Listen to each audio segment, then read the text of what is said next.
म्हणजे अगदी आपण म्हणतो की अगदी खालून बुडखापासून तर वर शेंड्यापर्यंत पूर्ण दाणे भरलेले बघा ना. आणि दाण्याची क्वालिटी बघा ना. मग याचा दुहेरी फायदा आहे. आज तुम्ही कणस काढून ही मका मुरघासाला पण वापरू शकता. मुरघास पण चांगली होईल याच्यामध्ये. बरं, म्हणजे तुमचं दाण्यांचं पण तुम्हाला उत्पादन आहे आणि मुरघासाचं पण, म्हणजे दुहेरी फायदा आहे. बरोबर. तर आता हे जे क्षेत्र आहे तुम्ही बोलले की एक सरासरी किती ॲव्हरेज निघेल एवढं या क्षेत्रामध्ये? सरासरी 6 पोत्याचा ॲव्हरेज पडायला आहे. गुंठ्याला. बरोबर, 6 पण. दरवर्षी आपण तेवढंच ॲव्हरेज. बरं. आणि आज आपण बघतोय ही पानांची जी रुंदी ही आणि अजून जी काळोखी त्याला बघा ना. माझा पूर्ण एक हात बसतोय आणि तरी एक बोट इकडून जर वळलं तर 2 बोट शिल्लक जागा एवढी राहते बघा ना. हे बघा.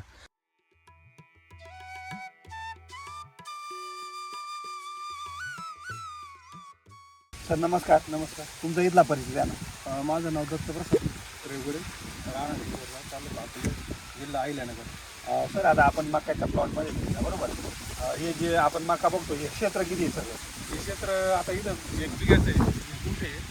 आणि इकडे जे आहे आपलं दुसरं क्षेत्र ते आहे ना, 1-1.5 एकर क्षेत्र आहे. हे सगळी पूर्ण जे मका आहे यावर्षी किती मका केलेली आहे? या वर्षी मागं 2-8 बरोबर. मागच्या वेळेस पण आपली म्हणजे पूर्ण मका होती. तो व्हिडिओ आपण आपल्या चॅनलवर टाकलेला आहे, बरोबर. हा प्लॉट पूर्ण म्हणजे हार्वेस्टिंगच्या परिस्थितीमध्ये हार्वेस्टिंग झालेली आहे. हार्वेस्टिंग पण म्हणजे जे कणस आहे आपण बघतोय की तुम्ही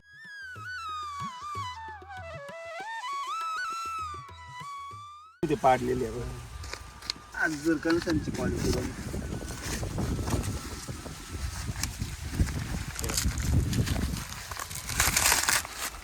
म्हणजे अगदी आपण म्हणतो की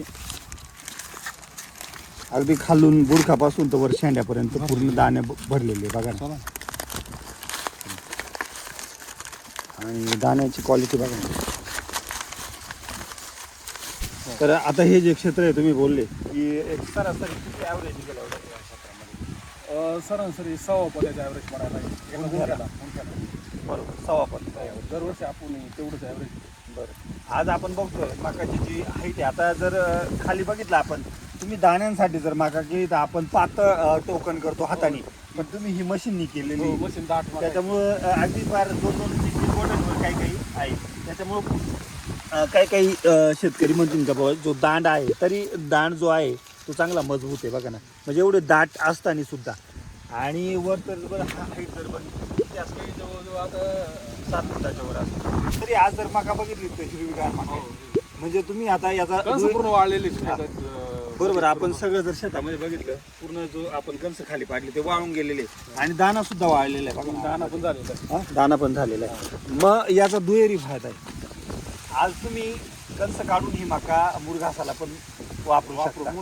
मुरघास पण चांगली होईल याच्यामध्ये. बरं, म्हणजे तुमचं दाण्यांचं पण तुम्हाला उत्पादन आहे आणि मुरघासाचं पण, म्हणजे दुहेरी फायदा आहे. बरोबर. की ज्यांचे समजा दाणे तयार झाले, कणस तयार झाले तर मका पूर्ण पिवळी पडून जाते, वाळून जाते. मकाचं मी तुम्हाला एक रस सांगतो.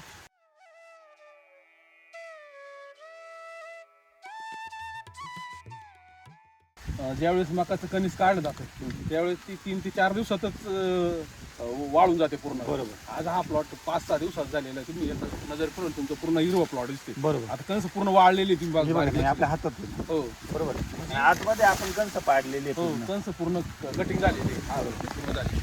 मग याचं कारण आपण गेल्या 3 वर्षापासून आपण प्लॉट SBT करतो, सॉइल बुस्टर टेक्नॉलॉजी. आपण ज्यावेळेस हे क्षेत्र तयार करतो तर त्यावेळेस आपण एका एकर 10 ते 12 बॅग आपण कृषीधनच्या देतो, 4 बॅग ग्रीन भूमीच्या आणि एन बुस्टरच्या 2 बॅग देतो. असं आपण फॉर्म्युला दरवर्षी आता 3रं वर्ष हा बेसल डोस तुम्ही लागवडीच्या आधीच देताय. हो, लागवडीच्या वेळेस आपण मकाला सरी करतो. रोटावेटर मारलं का सरी पाडली जाते. त्या रोटर झालं का लगेच आपण ते खत सरी पाडायच्या आत तुम्ही विस्कटून द्यायची विस्कटून आणि मग नंतर सरी पाडायची. हो, 100. त्यानंतर तुम्ही लागवड करायची. त्याच्यानंतर मकेला काय दुसरं स्प्रे मधून किंवा खालून पाट स्प्रेमध्ये पाडायचं? आपण फ्रुट्स आणि क्रॉपचा वापर करतो. ज्यावेळेस आळीचा एक केमिकलचा फवार होतो आळीसाठी, त्याच्यानंतर आपण फ्रुटचा आणि क्रॉपचा फवार घेतला जातो. अच्छा. त्याच्यामुळे ती ग्रीनरी आणि आज आपण बघतोय ही पानांची जी रुंदी आणि अजून जी काळोखी त्याला बघा ना. माझा पूर्ण एक हात बसतोय आणि तरी एक बोट इकडून जर वळलं तर 2 बोट शिल्लक जागा एवढी राहते बघा ना. हे बघा. म्हणजे पानांची रुंदी जवळच्या आणि पान पूर्ण शेंड्यापर्यंत हिरवं आहे अजून. बघा नाही बघा हा? आपण प्रत्येक व्हिडिओ असं सांगतो का तुम्ही ते बेसल डोस करताना की जमिनीतून द्या पहिले, कारण काय होतं माहिती आहे का, मका खादड पिके आणि त्याला जास्त जितकं खाद्य द्याल तितकं ते वरकणसा हे घेणार आणि चाऱ्याच्या दृष्टीनं पण फायदेशीर राहणार.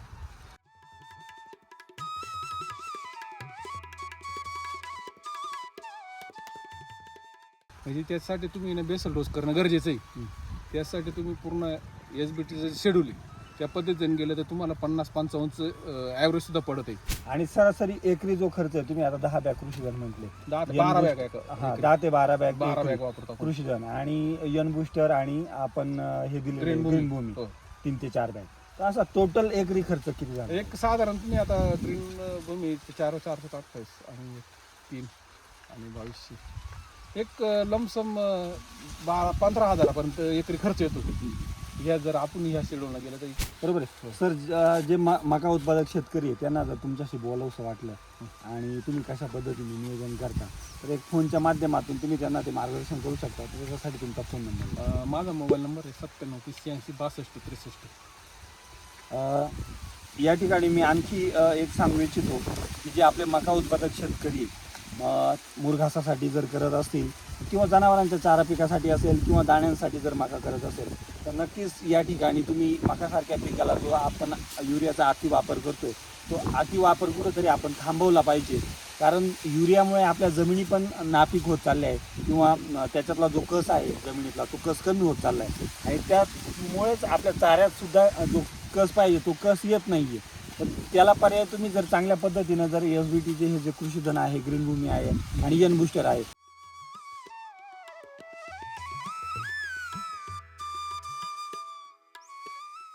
असा तिन्हींचा मिक्स डोस जर तुम्ही तुमच्या पद्धतीनं जसा तुम्हाला 10 गुंठ्याला म्हणा किंवा एक बिघ्याला म्हणा किंवा एकरला म्हणा, तुमच्या गरजेनुसार किंवा तुमच्या आयपतीनुसार तुम्ही त्या पद्धतीनं सुरुवात केली पाहिजे कुठंतरी. आणि तो एक अनुभव तुम्हाला शिकून जाणार आहे की आपण खरंच इथून मागं जे रासायनिकमध्ये किंवा युरियाचं वापरून जे चारा पीक घेत होतो त्यामध्ये आणि या पद्धतीनं केल्यामुळे SBTमध्ये शेड्यूलप्रमाणे केल्यामुळे काय फरक पडला, एक ॲव्हरेजमध्ये असेल, त्यानंतर उत्पादनाच्या क्वालिटीमध्ये गुणवत्तेमध्ये असेल आणि जनावरांच्या चाऱ्याच्या जो मुरघास करतो त्याच्या क्वालिटीच्या माध्यमातून असेल, तर नक्कीच तुम्हाला त्यावर्षी तुम्हाला एक चांगला अनुभव मिळेल याची मला खात्री आहे. तर खूप छान माहिती दिली सर, धन्यवाद.